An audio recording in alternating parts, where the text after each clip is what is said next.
Well, I was thinking it would be fun to start off today with a call and response that plays with the cyclical nature of crypto, and it goes like this. I say it's so over, and you say, that was so fucking weak. We're so back. It's so over. We're so back. We're so fucking back. It's so over. Amazing, thank you. Welcome to ETH Boulder. This has been a labor of love for myself and other members of the Boulder community over the last couple months, but also years. Last year, we held a Ethereum localism event here in Boulder, Colorado, the week before ETH Denver, and had a really great time. And so this is sort of just an expansion of that community, and I'm really excited to celebrate what makes Boulder special, what makes this moment in time for Ethereum and decentralization of the internet special.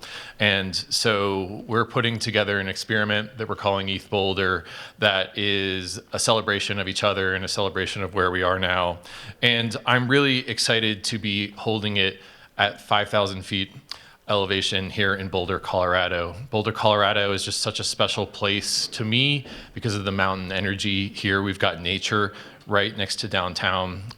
In between talks, you can go for a hike up at Chautauqua or Sanitas up in the mountains.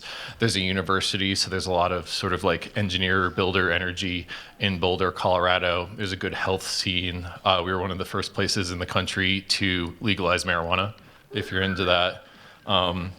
And I don't know, there's just so much special energy here in Boulder, and I think that it's the perfect cradle for us to build a peer-to-peer bottoms-up event that explores themes like privacy in the 21st century, themes like how does AI support humanity in the 21st century. And so Boulder is a special place for me, and I'm just really excited to share Boulder with all of you and show you why it's so special to me and to the people that I hang out with here in Boulder. And I think that I really want to create a container that we're proud of for over the week, but this is also an experiment, so we'll see how it goes. So that's my introduction to Boulder, but don't take my word for it. This is a video of Vitalik 2 years ago talking about why Colorado is special to him. The de facto capital of like core Colorado. The de facto capital of like core Ethereum developers in the US might actually be like literally like Denver. Well, if you include Boulder, like, same airport, is everyone okay with that? Yeah. Okay.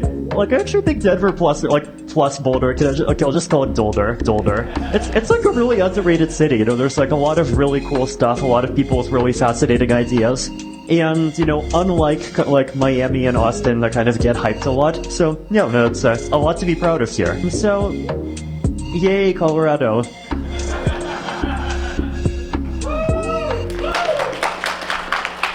That was pretty special. So you can meme it as Dolder if you want, but I think that Denver's more on the map, but I think that Boulder has more core protocol developers, and I'm really proud of the scene that has been built out of Boulder, and I'm interested to make it legible to the rest of the world. And I think it's cool that Vitalik said that in 2022. That was not an AI clip, by the way. That was really Vitalik. Who can't be with us this weekend, isn't traveling to the United States at the current time, but I'm just sort of proud that it's on the map and that important people in the ecosystem know about it. So the structure of my talk is I'm gonna do 5 or 10 minutes of provocations for what I want to see from the event, and then we're gonna invite up some of my co-organizers, and they're gonna give you some logistical details about the event. So the structure of my talk is that we're going to start at 5,000 feet, which is actually the elevation here in Boulder, Colorado, and then we're going to get really high, and then we're going to come back down to earth, and then talk about the actual event. So my first provocation to you is please walk all 4 venues of this event. This blue circle right here is the radius through which, if you wanted to go to all the ETH Boulder events, then you would be able to go to. We're at eTown Town Hall, which is the top rightmost blue dot here. There's regionhub.xyz, which is a co-working space that a bunch of us work out of. Hackathon Space is just a couple blocks south of that, and then Terrible Turtle Studios is just a couple blocks west. We did this on purpose. A lot of us have gone to DevConnect and other events that are distributed in the past, and it's just a pain in the butt. You spend all this time getting across town. You can get from event to event in 2 blocks here, so you can run without run across town without a lot of effort. So what I'm really excited about with ETH Boulder is that this is not a top-down event. This is a bottoms-up event, which means that we have many venues and we have many tracks that are coming out of the space, but we don't have to compromise on our bridging infrastructure. We can go from place to place really very simply, and I'm excited about that. I think it's going to make the experience way better. My other provocation is to explore all 10 tracks. So we've got a DAC track where we'll be exploring decentralized accelerationism. We've got Ethereum localism, privacy, AI in society, DAO tooling, a hackathon, public goods funding, creativity track, DeSci, and on-chain organizations. So I think we've got something for everyone here. And so my provocation to you would be to explore all 10 tracks. Okay, could you not ask the question now? Could you ask afterwards? Thank you. Cool. My third provocation is we're trying to build peer-to-peer solidarity between each other. I think there's enough top-down events that are in the space already. And solidarity, to me, is something that we've been trying to practice in this space as we go through its ebbs and flows. And we're trying to figure out how we support each other in the space. And so I think that we really want to try to find a way that we could have intimate conversations with each other, and we could support each other as much as possible. So this event is meant from its bones to be bottoms up, not top down. And if you could try to practice as much solidarity with each other as possible, that's something that we're trying to create a container for this weekend. All right, now we're getting really up there. This is a graphic that I love. Shout out to Open Tony for opening this up to me. But I feel like there's this trade-off between the modern global economy where we commoditize our interactions with each other, we tokenize everything, and we sort of work in this way that that sort of commoditizes each other and our interactions with each other.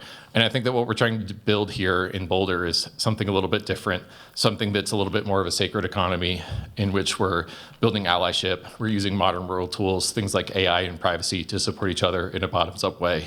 And I think that there's a balance here because we have to be able to act on both levels. We have to be able to interface with the modern global economy, with capitalism as it stands. But I think we can also build a more post-capitalist, more sacred economy. And I think that that's something that we've been trying to practice here in Boulder at the Regen Hub and in the work that we do in the Boulder blockchain space. And I think that what I'm really excited about with this event is practicing those sort of sacred economics together and doing it in a way that works in a contemporary environment, but is also realistic about what's possible when we're able to do that together. Cool.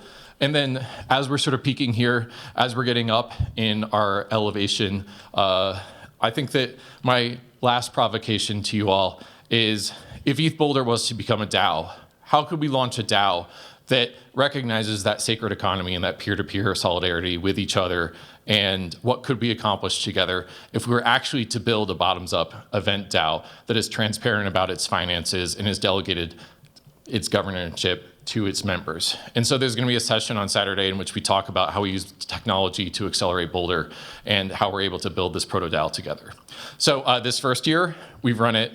Myself and a group of organizers have built this event from the bottoms up, but the goal is to do a retrospective and to launch an actual true DAO before we do it in 2027. So, what is possible? I think that that's really up to us. And I think that other events that have launched in the space have launched in 2017 or 2020 when the DAO infrastructure wasn't as good. And so what could we do in 2025, 2026, and over the next cycle? How can we leverage AI, microtransactions, Unconference software in order to make it all work? So that's I think the provocation of the proto-DAO. And then the final thing that I want to talk about is our tagline this year, which is fork the future. I think that Ethereum has core values that we started off with in the space, things like peer-to-peer, decentralization, privacy, actually caring about humanity's trajectory, plurality, and sovereignty. These are the ones that I think that are important to the space.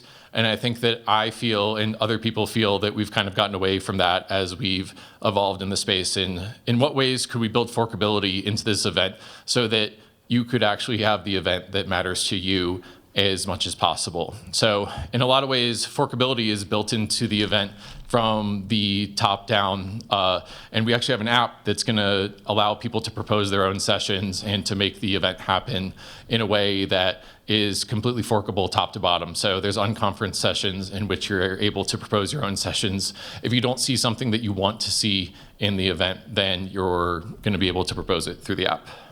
All right, so we're peaking now, 30,000 feet. I want to take you down to 5,000 feet, back to actually where we are now, and talk about the ETH Boulder app, which is going to be the way that we logistically make this work through the weekend. And so I'm going to invite up Benjamin Life, who is the creator of the app, 100% grass-fed, organic vibe-coded app. And he's going to tell us about how the application is going to be used. And then we've got a couple other announcements, and then we will get to Q&A.